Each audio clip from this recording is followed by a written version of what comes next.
Hello बच्चों, welcome back to my YouTube channel. आज हम कक्षा 7 की गणित में प्रश्नावली 2.5 का प्रश्न क्रमांक 4 हल करेंगे। इसमें ज्ञात करना है। देखिए, ऊपर वाले प्रश्न में सबसे पहले हमने 10 का भाग करना सीखा, फिर 100 का भाग करना सीखा। अब हम 1000 का भाग करना सीखेंगे। तो ये है हमारा 7.9 भागित 1000। 1000 में 3 शून्य है, तो दशमलव यहाँ से 3 शून्य के बाद आ जाएगा। देखिए, ये हम 7 और 9 वैसे लिखेंगे। अब हमें 3 अंक आगे खिसकाना है यहाँ से दशमलव। तो एक अंक 9 को नहीं गिनेंगे, 7 को बस गिनेंगे। 1 अंक, 2 अंक और ये 3 अंक। तो इसका आंसर हो जाएगा 0.0079।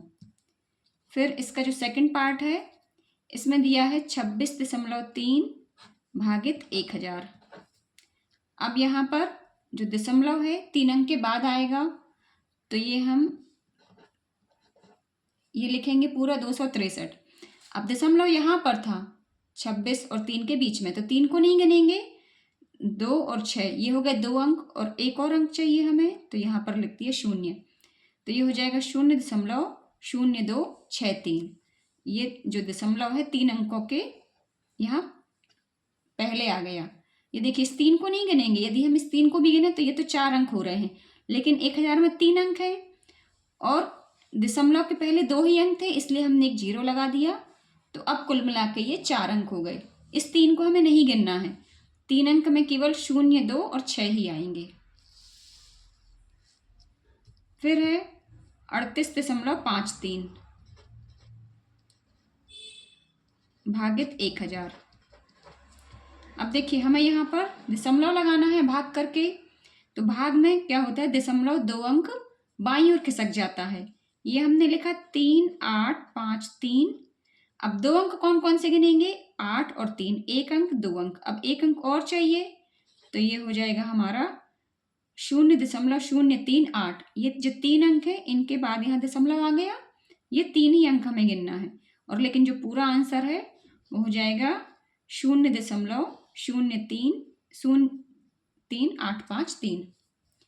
अब ये है हमारा नेक्स्ट 128.9 भागित 1000। 1000 से भाग दे रहे हैं। 1000 में 3 शून्य है, दशमलव 3 अंक के आगे खिसकेगा यहाँ बाईं ओर। 1, 2, 3 अंक। तो हमारा जो आंसर है वो हो जाएगा, ये देखिए 128.9। ये तो ऐसे ही लिखे रहेंगे, 9 को हम काउंट नहीं करेंगे क्योंकि 9 दशमलव के बाद है। हमें दशमलव यहाँ बाईं ओर से गिनना है। 1, 2 और ये 3 अंक। तो ये हो जाएंगे 0.1289। अब इसी का है फिफ्थ पार्ट। ये है 0.5 भागित 1000। ये मोस्ट IMP क्वेश्चन है, ये एग्जाम में पूछा जा सकता है।